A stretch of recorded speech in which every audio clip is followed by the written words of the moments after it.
우리 오늘 추수감사절 예배로 드려지는 날인데 올 한 해 여러분의 삶에 주어주신 하나님의 은혜를 기억하고 또 감사하는 하루가 되시길 주님의 이름으로 축복합니다. 감사는 할수록 풍성해지는 것이 감사입니다. 불평도 할수록 늘어나는 것이 또 불평입니다. 그래서 우리의 삶은 어떠해야 되냐? 감사한 삶으로 우리의 삶을 만들어가야 된다라고 하는 거예요. 바울은 데살로니가 교회에 당부하기를 범사에 감사하십시오 그렇게 이야기했습니다. 그리고 나서 그것이 하나님의 뜻이라 덧붙였어요.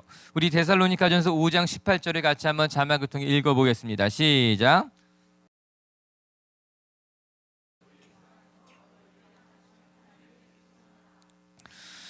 우리가 범사에 감사한 것, 그것이 하나님의 뜻이라고 하는 것입니다. 하나님은 자기의 백성들이 범사에 모든 일에 감사하며 살기를 원하신 것이에요. 그렇다면 우리가 한번 생각해 봐야 합니다. 하나님이 왜 범사에 감사해라 말씀하셨을까요? 범사에 감사하며 살아가는 것이 우리에게 좋은 일이라서 범사에 감사하라고 명하신 것인지, 아니면 범사에 감사하는 것이 하나님이 보시기에 좋은 일이라서 그렇게 말씀하신 것인지, 즉 하나님께서 우리에게 범사에 감사하라 명하신 것이 과연 누구를 위한 명령일까 말입니다. 우리가 상상해 본다면 만약에 우리가 매일 불평하고 원망하며 살아간다면 여러분 그 삶이 얼마나 힘든 일일까요? 아침에 일어나면 짜증이 나고 우리가 만나는 모든 관계들 사람들 속에서 불평하고 원망하고 살아간다면 우리의 삶이 얼마나 힘들까? 어떤 집에 살건 어떤 직업을 가졌던 여러분 우리가 매일 짜증내며 불평하며 원망하며 살아가는 삶은 정말 누구 말대로 지옥과 같은 삶이 아니겠습니까? 우리는 편안한 삶, 안정적인 직업, 나를 인정해주는 사람들이 있으면 행복할 것이라고 생각하게 됩니다. 그러나 오늘 말씀을 통해서 살펴보게 된다면 여러분 우리가 어디에 있든지 무엇을 하든지 어떤 직장을 가졌든지 그곳에서 감사하지 못한 채 불평하며 원망하며 살아간다면 여러분 결코 우리는 행복하지 못할 것입니다. 그러나 반대로 우리의 삶의 크고 작은 모든 일에 있어서 우리가 감사하며 살아갈 수만 있다면 그 감사는 우리의 삶을 건강하게 행복하게 만들 것이다, 우리 깨닫게 된다라고 하는 거예요. 우리가 어떤 형편에 놓였던지 간에 우리가 어떤 일, 어떤 사람을 만나든지 간에 그 매일매일의 그 순간순간마다 감사하지, 감사하며 살아간다면 우리의 삶은 지금보다도 행복할 것이며 풍성해질 것이에요. 아침에 일어나서 감사한 마음으로 시작하고 식사를 대할 때도 감사하고 무슨 일을 하든지 어떤 사람을 만나든지 감사한 마음으로 살아가게 된다면 그것이 우리의 삶을 행복하게 만드는 일일 것이다. 그렇다면 감사란 말씀은 우리를 위해서 주신 명령임에 틀림없다라고 하는 것이에요. 정훈아, 내가 감사하게 살아간다면 빛의 모든 성도들아, 내가 만약에 감사하게 살아간다면 그것이 너의 삶을 행복하게 만들 것이야. 범사에 감사하며 살아가는 일이 행복하게 살아가는 비결이 될 것이야. 그렇기 때문에 하나님은 오늘도 우리에게 범사에 감사해라, 그것이 하나님의 뜻이다 말씀하고 있다라고 하는 것이지요. 오늘 우리가 보는 하박국은 바벨론의 침공으로 이스라엘이 예루살렘 성전을 빼앗기고 철저하게 유린된 상황 속에서 하박국이 하나님 앞에 드리는 기도였어요.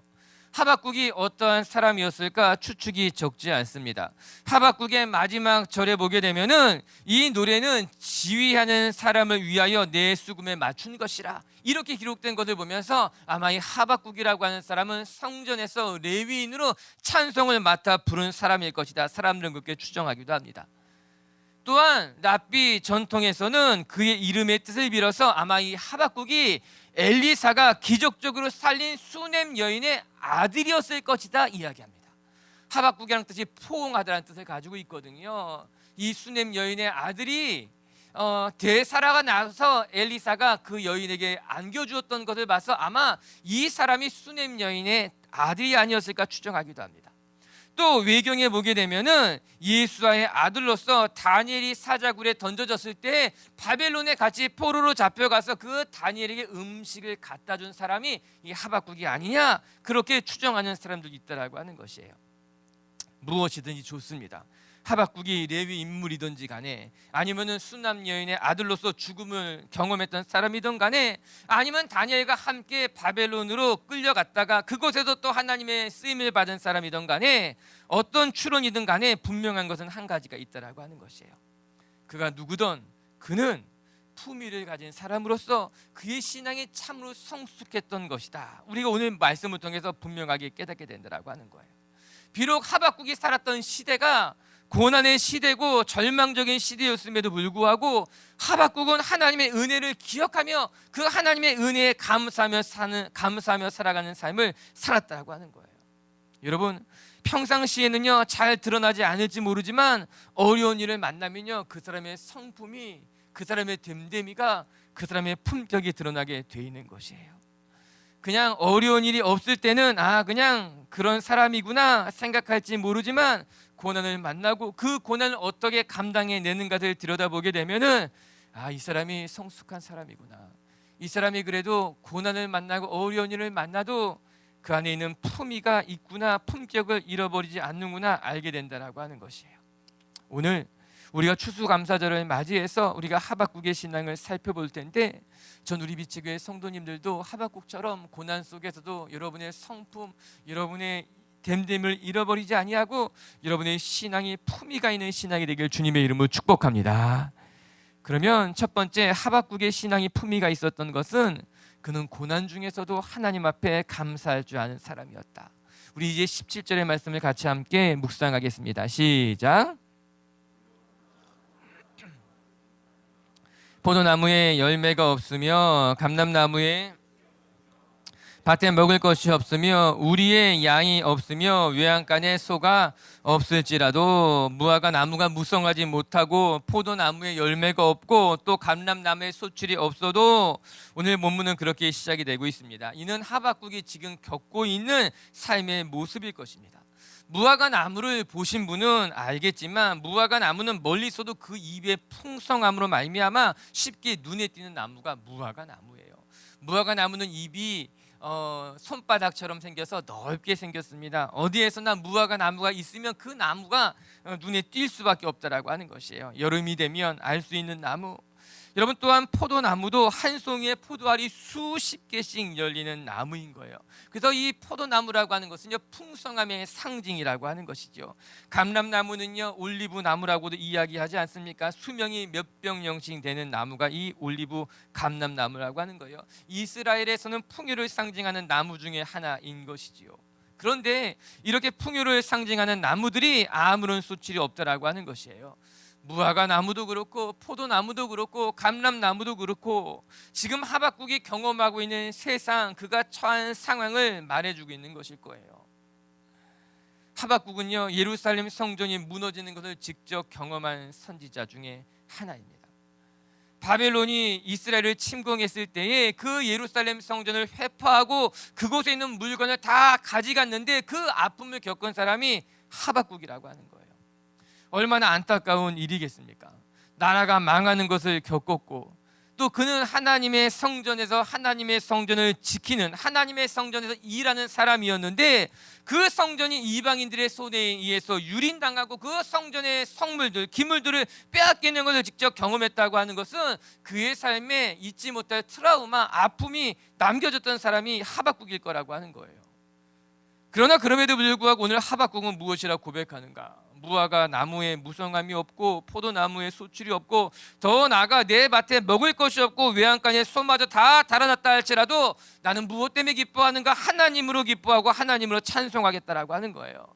이는 그가 처한 상황과 환경에 상관없이 비록 내 삶이 철저하게 무너진다 할지라도 내가 불평과 원망 속에 사는 것이 아니라 하나님을 기억하며 하나님을 찬양하겠다라고 하는 것이에요. 이것이 하박국 선지자의 위대함이겠죠. 그는 상황을 넘어서서 하나님을 바라보고 있다라고 하는 거예요.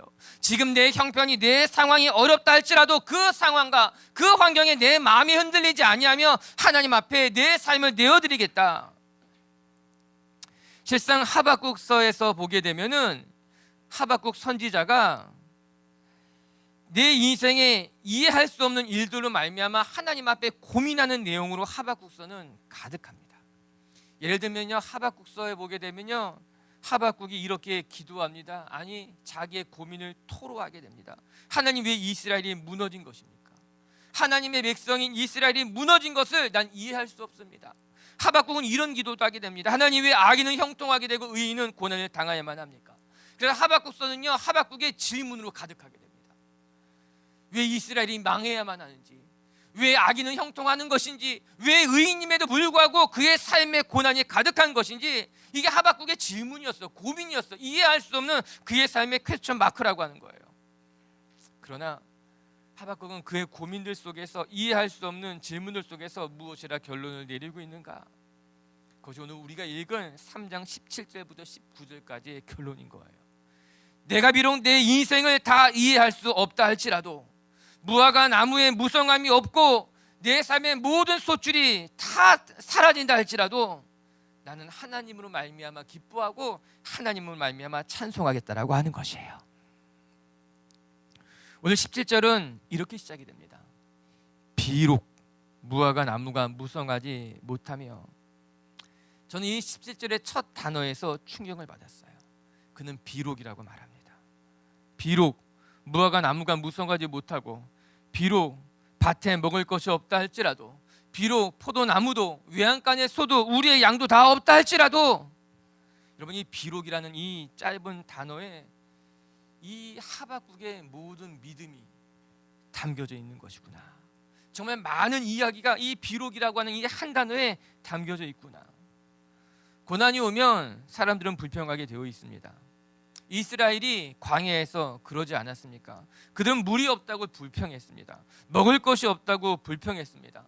하나님께서 반석에서 물을 내어주셨는데, 만나와 메추라기로 그들을 먹였는데, 그것은 기억하지 않은 채 지금 잠시 물이 없으면, 지금 잠시 먹을 것이 없으면 그 고난에 묻혀서 하나님이 행하신 것을 전혀 기억하지 못한 채 불평했다라고 하는 것이에요.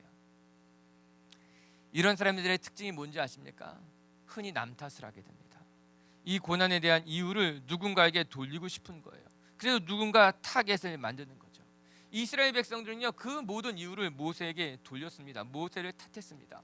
왜 우리를 잘 살고 있었던 애굽에서 광야로 불러냈냐? 내가 광야로 우리를 불러냈기 때문에 우리가 이 광야에서 죽게 된 것이 아니냐라고 이스라엘 백성들이 모세를 끊임없이 탓했던 것 아닙니까? 그들이 애굽에서 종이었고 노예였음에도 불구하고 그렇게 큰 고통 속에서 살았던 것은 기억하지 않은 채 단지 애굽에서 먹었던 고기, 부추, 마늘, 그런 것들만 생각한 거예요. 그런데 사실 이스라엘 사람들은 애굽에서 그렇게 잘 먹지 못했습니다. 애굽에서 그렇게 잘 살지 못했습니다. 출애굽한 이스라엘 백성들은 사실 하나님이 그 고통 소리를 듣고 이스라엘을 건져냈다고 성경이 이야기하죠. 출애굽기 2장 23절 한번 같이 읽어볼까요? 시작. 여러 해 후에 애굽 왕은 죽었고 이스라엘 자손은 고된 노동으로 말미암아 탄식하며 부르짖으니 그 고된 노동으로 말미암아 부르짖는 소리가 하나님께 상달되었다. 이스라엘 사람들은요, 애굽에서 잘 살지 못했어요. 먹은 것을 마음껏 먹은 것도 아니었고 그들 가운데 대접받으며 산 것도 아니었다라고 하는 거예요. 그들은 고된 노동으로 말미암아 탄식했다고 이야기합니다. 그들이 이 땅에서 우리를 구해 주십시오, 여기선 더 이상 못 살겠으니 하나님이 우리를 이 땅에서 건져달라고 하는 그 부르짖음 말미암아 하나님이 모세를 보냈고 모세를 통해서 그들을 광야로 이끌어낸 것 아니겠습니까? 그런데 이스라엘 사람들이 착각하기 시작한 거예요. 당장의 고난으로 말미암아 애굽에서는 더 잘 살았던 것만 같은 거죠. 애굽에서의 삶은 더 행복했던 것만 같이 그들이 착각하기 시작한 거예요. 그리고 불평했다라고 하는 것이에요. 여러분, 우리의 삶에 고난이 오잖아요. 사람들은요, 지금의 고난을 말미암아 과거의 은혜를 잊어버리고 착각하기 시작한다라고 하는 거예요. 끊임없이 하나님 앞에 불평하는 것이죠. 누군가를 탓하게 돼 있다는 거죠. 또 한편 고난이 오면요, 특징이 또 한 가지가 있습니다. 불평하거나 남 탓하거나, 세 번째는요, 분노하게 된다라고 하는 것이에요. 이런 사람들은요, 자신의 삶에 찾아온 고난을 받아들이지 못한 채 분노하게 됩니다. 화를 내게 됩니다. 때로는 자기 자신에게 분노합니다. 내가 이런 것도 감당하지 못하는 사람인가? 내게 왜 이런 어려움이 찾아왔나? 자기 자신에게도 분노하고, 또 때로는 가족에게 분내기도 하고 이웃에게도 분내기도 한다라고 하는 것이에요. 스스로 그 고난을 감당하지 못하는 것이죠. 그래서 그들은 폭발이라고 하는 방법을 선택해서 그 고난의 시간들을 잊으려고 하는 거예요. 이런 일은 참으로 안타깝죠. 문제를 해결해야 되는데 문제를 해결할 의지도 없고 문제를 해결하려 하지도 않은 채 그냥 분노 뒤로 숨어버리게 되는 것이에요. 하지만 이런 고난이 왔을 때 기도하는 사람들이 있다는 거예요. 오늘 하박국이 그랬죠. 이런 고난의 시간들이 찾아왔을 때 오히려 하나님 앞에 무릎 꿇는다. 야고보 사도는 이런 말을 했습니다. 같이 한번 우리 야고보서 5장 13절의 말씀도 읽어보도록 할게요. 시작. 너희 중에 고난 당하는 자가 있느냐? 그는 기도할 것이요. 즐거워하는 자가 있느냐? 그는 찬송할지라. 고난 당하는 자들에게 야고보 사도는 무엇이라 말하느냐? 너희가 분노하거나 남의 탓을 하거나 불평할 것이 아니라 고난을 당했다면 기도해야 된다라고 하는 것이에요. 찬송해야 된다라고 하는 것이에요. 전 이 말씀이 너무나 귀하며 내 삶의 교훈으로 받아들이고 있어요. 맞아요. 우리의 삶에 고난이 왜 없겠습니까? 어려운 일이 왜 없겠습니까? 그러나 그 순간 우리는 선택해야 되는 거예요. 이 고난의 자리에서 내가 불평할 것인가, 기도할 것인가? 이 고난의 자리에서 내가 하나님을 원망하며 누구를 탓하며 분노할 것인가? 아니면 이 고난의 자리에서도 내가 성숙하게 반응할 것이냐, 기도할 것이냐, 찬송할 것이냐? 오늘 하박국은 이렇게 고백합니다. 무화과 나뭇잎이 마르고 포도나무에 열매가 없어도 나는 하나님을 바라보겠다. 불평이 아니라 믿음으로써 그 고난의 자리에서 하나님을 바라보겠다라고 하는 것이에요. 비록 아무 것이 없다 할지라도 내가 그 자리에서 감사하며 내 삶을 하나님 앞에 올려드리겠다. 여러분, 감사라고 해서 다 똑같은 감사일 것 같습니까? 그렇지 않습니다. 좋은 일이 있을 때 감사하는 것은 누구나 다 할 수 있는 일일 것입니다. 물론 좋은 일을 만나고도 감사하지 않는 사람들도 많습니다. 마치 자기 힘으로 한 것처럼 의수되는 사람들도 있습니다. 그렇기 때문에 좋은 일을 만났을 때 감사하는 것도 참 귀한 일이고 잘하는 일입니다. 우리 비치교회 성도님들쯤 되면 아마 그럴 것입니다. 좋은 일을 만나면 감사하고 하나님께 영광을 돌리고, 그러나 우리는 그것에 멈춰서는 안 된다라고 하는 거예요. 옛날 개그 프로그램 중에 감사합니다라는 프로그램 생각나십니까? 감사합니다 이러면서 생각이 나요? 남자 개그맨 셋이 나와서 감사합니다를 연일 외치면서 감사의 이유를 찾았어요. 한때 그 프로가 유행했어요. 그 프로그램이 어떻게 시작하는지 아십니까? 개그맨이 이렇게 말합니다. 세상에는 감사할 일들이 참 많습니다. 그 모든 일에 진심으로 감사합니다. 감사합니다. 감사합니다. 영어로는 땡큐, 중국어로는 쉐시에, 일어로는 아리가또 고자이마스, 조폭들은 감사합니다. 형님, 이렇게 시작이 돼요. 제가 어저께 영상을 찾아보니까요, 그러면서 이런 고백들을 하는 게 있어요. 조회 시간에 교장 선생님, 훈화 말씀 너무 지루했는데 하늘에서 비가 오네. 감사합니다. 감사합니다. 수능 시험 날 아는 문제 틀릴까 봐 걱정했는데 아는 문제 하나도 없네. 감사합니다. 감사합니다. 여자친구랑 영화 보는데 신세경과 자기 중에 누가 더 이쁘냐고 묻는데 너무 당황스러워. 그러나 묻고 나서 자기도 웃더라. 감사합니다. 감사합니다. 웃자고 하는 이야기겠죠. 그러니까 개그맨들이죠. 그런데 그거 보면서 어려운 상황들을 그래도 웃으면서 넘기고 있구나. 왜 사람들이 그것을 보면서 웃고 좋아했을까? 어쩌면 우리는 그런 개그 코미디언 그들의 농담에서 우리의 삶의 귀한 것들도 또 배울 수 있겠다 싶은 거예요.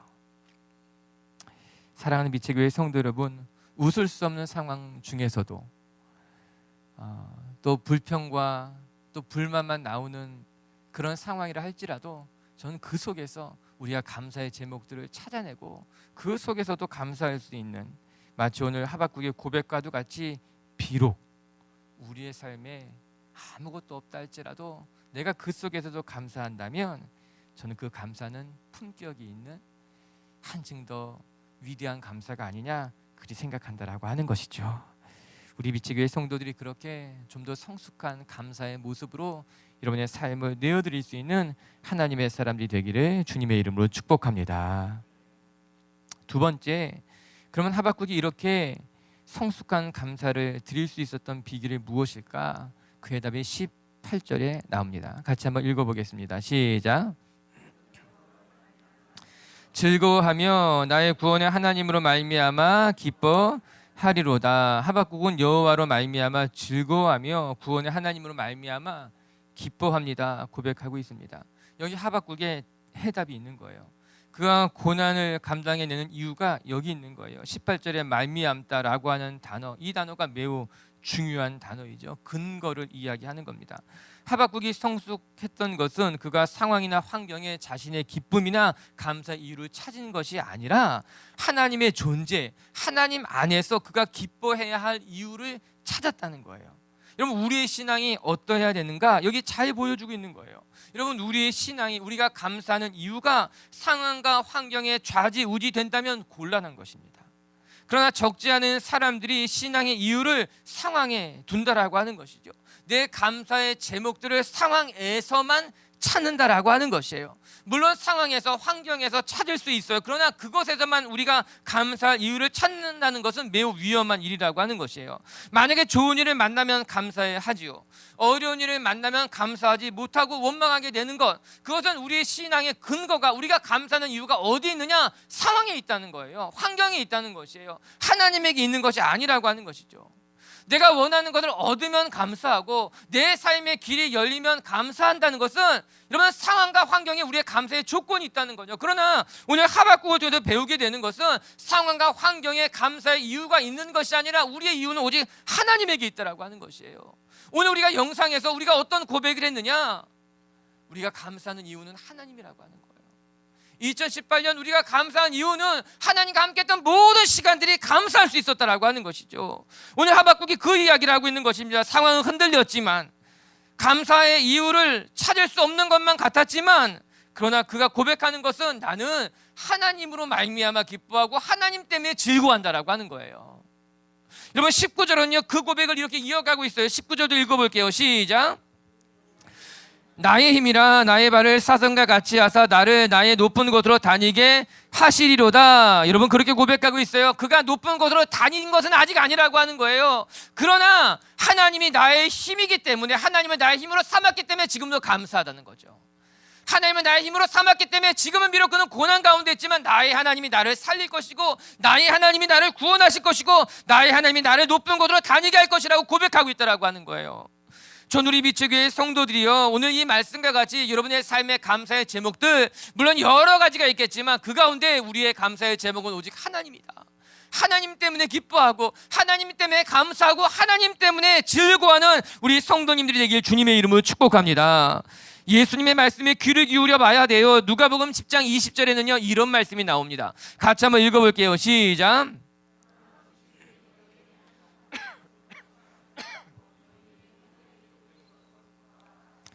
제자들은 귀신이 떠나가고 병자가 낫는 것을 보고 기뻐했지만 예수님은 그것들로 기뻐하기보다는 더 본질적인 이유, 즉 너희가 하나님의 자녀가 된 것으로 기뻐하고 감사해야 될 것이라 말씀하고 계셨습니다. 어떻게 보면요, 흥인한 제자들에게 찬물을 끼얹는 것처럼 보였어요.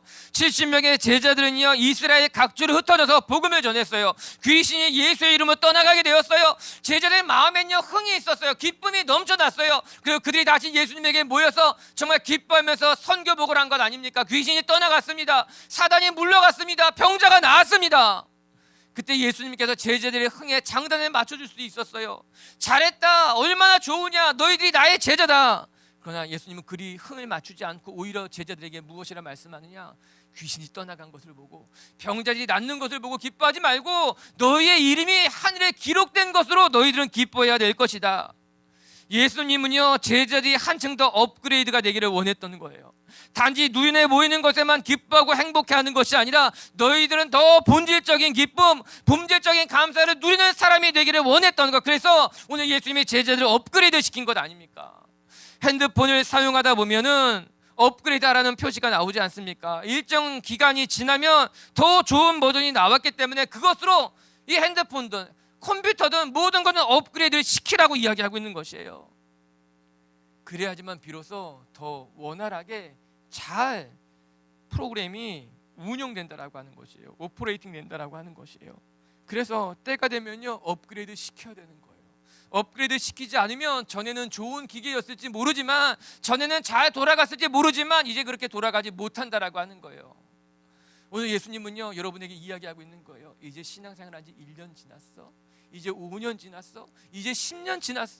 그렇다면 너의 신앙도 점점 더 성숙해져야지. 점점 더 업그레이드 돼야지. 너희가 전에는 귀신이 떠나간 것을 보고 기뻐했다면, 너희가 전에는 내 삶에 기적이 나타난 것으로 기뻐했다면, 내가 전에는 응답받은 걸로 기뻐했다면, 이제는 내 이름이 하늘에 기록된 것으로 기뻐하며, 내 삶에 고난을 만나도 감사하며, 내 삶에 어려운 사람을 만나도 감사하는 것으로 말미암아 너의 삶이 더 성숙해져 가야지. 그렇게 주님이 우리를 한층 더 위로 끌어올리고 계시다라고 하는 것이에요. 우리 빛의 성도 여러분들도 여러분의 삶이 늘 그 자리에 멈추는 것이 아니라 시간이 지나고 세월이 흐를수록 점점 더 성숙해져 가고 점점 더 여러분의 감사가 깊어져 갈 수 있는 우리 성도님들 되기를 주님의 이름으로 축복합니다. 세 번째, 한 가지 더 묵상할 것은 오늘 이 하박국이 우리에게 어떻게 하면 그렇게 감사한 삶을 살 수 있을지 정말 귀한 팁을 하나 줍니다. 오늘 성경의 가장 마지막은 이렇게 마무리되고 있어요. 우리 19절 한번 같이 읽어볼게요. 다시 한번 시작.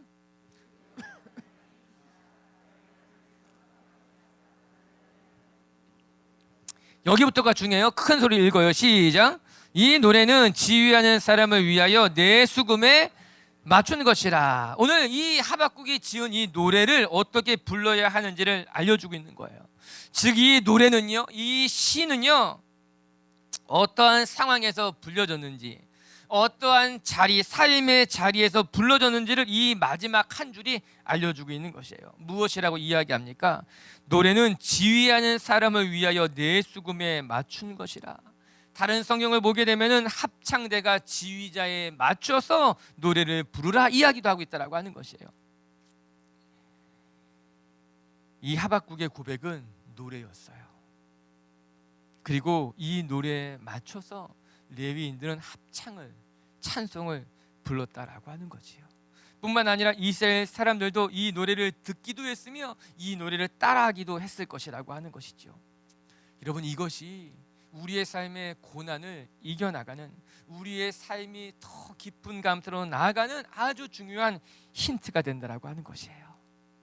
이스라엘 사람들은요, 오늘 비록 무화과 나무가 무성하지 못하며 포도나무에 열매가 없으며 감람나무에 소출이 없으며 밭에 먹을 것이 없으며 우리의 양이 없으며 외양간에 소출이 없을지라도 소가 없을지라도 나는 여호와로 말미암아 즐거워하며 기뻐하리라고 함께 찬송했다는 거예요.